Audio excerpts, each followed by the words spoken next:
Determining whether scenario follows the law of conservation of mass, closed and open systems.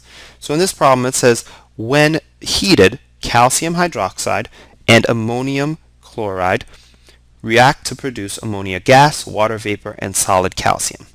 Suppose that 5 grams of calcium hydroxide and 10 grams of ammonium chloride are mixed in a test tube and heated until no more ammonia is given off. The remaining material in the test tube has a mass of 1.27. What total mass of ammonia and water vapor was produced in the reaction?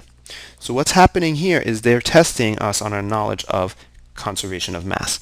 So what has to happen, because we know that this is an open system, so the water vapor and ammonia were given off, that even though that is the case, we have to have 15 grams. Why do I say 15 grams? Because I have 10 grams of ammonium chloride, which is one of the reactants, and 5 grams of calcium hydroxide, which is another reactant. So 10 plus 5 grams is going to give me 15.00 grams, to make sure that we have the correct number of significant digits.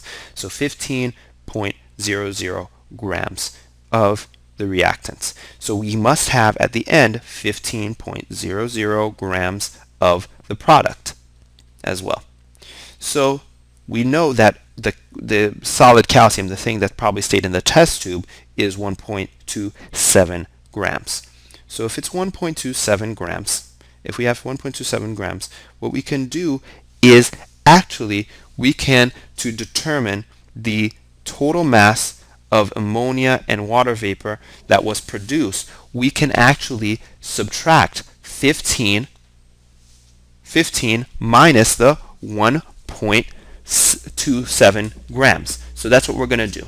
We're going to do 15 minus, so here we go, 15.00 minus 1.27 grams. So you can take out a calculator or do it in your head or do it on paper to show that you to get the answer to our question. So 15 minus 1.27 is going to give us 13.73 grams. So that must be the total mass of ammonia and water vapor that was produced. Notice that they're asking us for just the total mass of ammonia and water vapor given off, not the total mass, because the temptation might be to put 15 grams to say that, oh, I know the law of conservation of mass, but we have to read the question and it says ammonia and water vapor. Using our knowledge of the fact that it's supposed to be 15 grams, we know that this answer must be 13.73 grams.